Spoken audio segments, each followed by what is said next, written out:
عن ابی ذر رضی اللہ تعالی عنہ قال قد افلح من اخلص اللہ قلبہ للایمان۔ حضرت ابو ذر رضی اللہ تعالی عنہ سے روایت ہے کہ رسول اکرم صلی اللہ تعالی علیہ وسلم نے ارشاد فرمایا، یقیناً کامیاب ہو گیا، بامراد ہو گیا، مقصد کو پا گیا وہ شخص کہ جس کے دل کو اللہ نے ایمان کے لیے خالص کر دیا، وجعل قلبہ سلیما، اور اللہ نے اس کے دل کو صحیح سالم بنا دیا۔ اللہ نے اس کے دل کو ایمان کے لیے خالص کر دیا کا معنی کیا ہوا؟ معنی یہ ہوا کہ دل میں شک نفاق کا کوئی ذرہ نہیں ہے، شکوک شبہات کی کوئی گنجائش دل میں نہیں ہے۔ میرا ایمان ہے، ہم سب کا ایمان ہے کہ مرنے کے بعد ہمیں اٹھایا جائے گا۔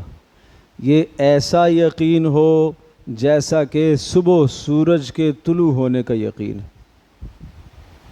اگر اس میں ذرہ برابر تردد ہوا، شبہ ہوا، پتہ نہیں ایسا ہوگا کہ نہیں ہوگا، یہ ایمان نہیں ہے، یہ ایمان نہیں ہے۔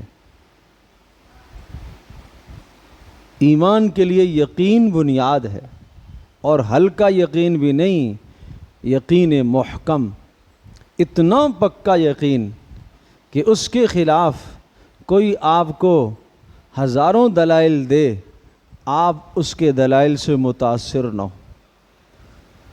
کوئی عقل کے گھوڑے دوڑائے اور کہے یہ بوسیدہ اور ذرے ہونے کے بعد کیسے ہو سکتا ہے آدمی دوبارہ زندہ ہو، آپ کے دل کا یقین یہ کہے مجھے سمجھ میں آئے یا نہ آئے، مجھے میرے نبی صلی اللہ علیہ وسلم نے بتایا، مجھے قرآن سے یہ پتہ چلا، میرا ایمان ہے کہ مرنے کے بعد اٹھایا جائے گا، اتنا یقین محکم ہو۔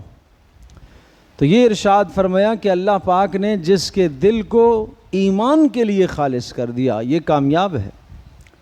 نمبر 2، وجعل قلبہ سلیما، اللہ پاک نے اس کے دل کو پاک کر دیا، سلیم، قلب سلیم، قلب سلیم۔ اللہ ہم سب کو قلب سلیم عطا فرمائے۔ ہائے ہائے ہائے، قلب سلیم، سلامتی والا دل، حسد سے، کینے سے، بغض سے، دنیا کی گندگیوں سے پاک اور صاف ہو، یہ قلب سلیم ہے۔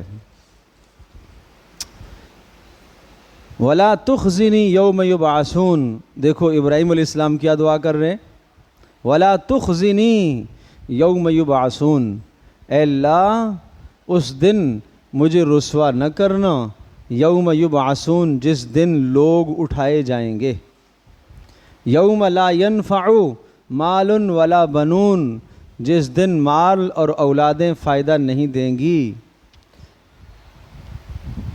فائدہ کس کو پہنچے گا قیامت میں؟ الا من اتی اللہ بقلب سلیم، مگر جو اللہ کے پاس قلب سلیم لے کر آیا اس کی تو نجات ہو سکے گی، باقی نہیں ہو سکے گی۔ یہ اللہ کے پیغمبر ہیں، ابراہیم علیہ السلام کہہ رہے ہیں کہ الا من اتی اللہ بقلب سلیم، جو قلب سلیم لے کر آیا وہ نجات پا سکے گا، اور جو قلب غیر سلیم لے کر آیا وہ نجات نہیں پا سکے گا۔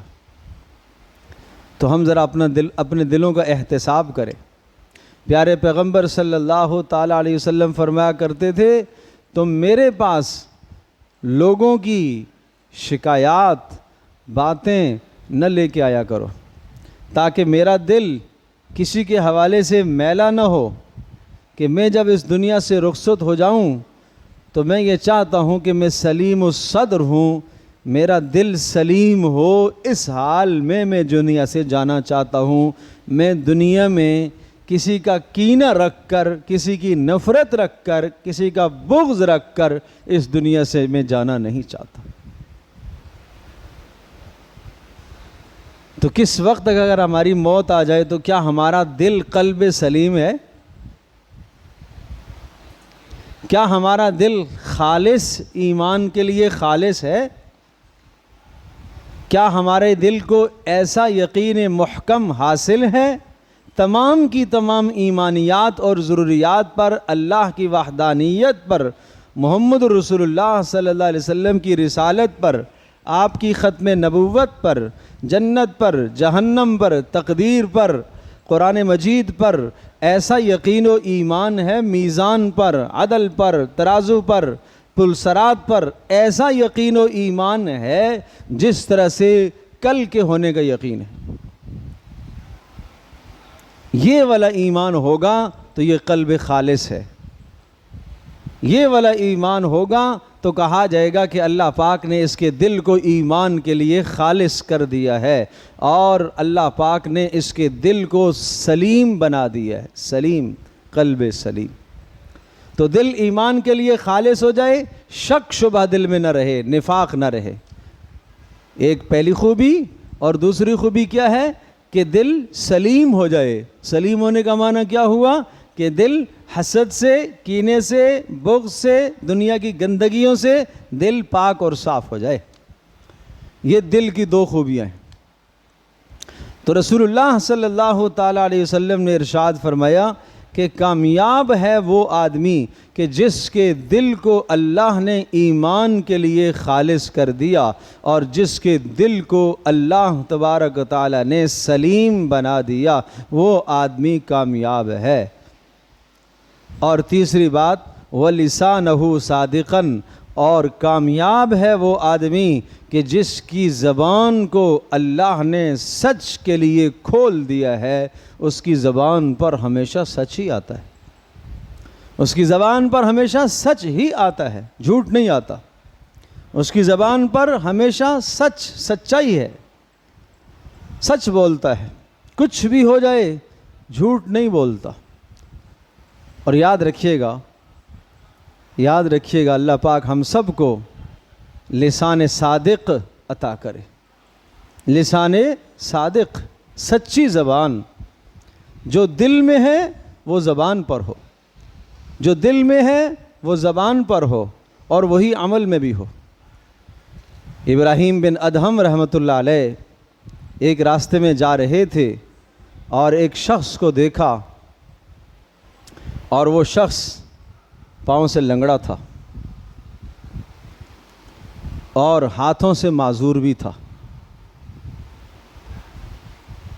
اور آنکھوں سے نابینا بھی تھا، اور اس کے جسم پر برص کی بیماری بھی تھی۔ کئی مصیبتوں اور بیماریوں کے اندر وہ گھیرا ہوا تھا۔ تو ابراہیم بن ادہم رحمۃ اللہ علیہ نے اس سے پوچھا کہ کیا حال ہے تیرا؟ اس نے کہا ساری تعریفیں اس اللہ کے لیے جس اللہ نے مجھے بڑی بڑی نعمتیں عطا کی ہوئی ہیں، جس اللہ نے مجھے بڑی بڑی نعمتیں عطا کی ہوئی ہیں۔ ابراہیم بن ادہم رحمۃ اللہ علیہ نے اس سے پوچھا پاؤں سے تو معذور ہے، ہاتھوں سے بھی تو معذور ہے، اور برص کی بیماری میں مبتلا ہے، اور آنکھوں سے بھی تو نابینا ہے، کیا نعمت ہے تیرے پاس؟ اس نے کہا ساری تعریفیں اس اللہ کے لیے جس نے مجھے قلب صابر اور زبان شاکر عطا کی ہے، صبر کرنے والا دل اور شکر کرنے والی زبان جس نے مجھے دی ہے۔ یہ دو اعضاء تو میرے پاس ہیں، یہ میں برص کی بیماری میں ہوں، میں پاؤں سے معذور ہوں، میں ہاتھ سے معذور ہوں، لیکن میرا دل اس پر صابر ہے، صبر کر رہا، اور سب کچھ میرے پاس، اس سے میں معذور ہوں، لیکن زبان پر پھر بھی اللہ کا شکر ہی آ رہا ہے۔ تو کیا یہ دو بڑی نعمتیں نہیں ہیں میرے پاس؟ کتنی بڑی عظیم دو نعمتیں کہ اللہ پاک نے مجھے لسان ایسی عطا فرمائی، زبان ایسی عطا فرمائی، قلب صابر شاکر دل، شکر گزار دل، زبان بھی شکر گزار، زبان سے بھی شکر کے کلمے نکلتے. تو اللہ پاک ہم سب کو بھی ایسا دل عطا فرمائے اور ایسی زبان نصیب فرمائے. اللہ پاک ہم سب کے لیے عمل کرنا آسان فرمائے.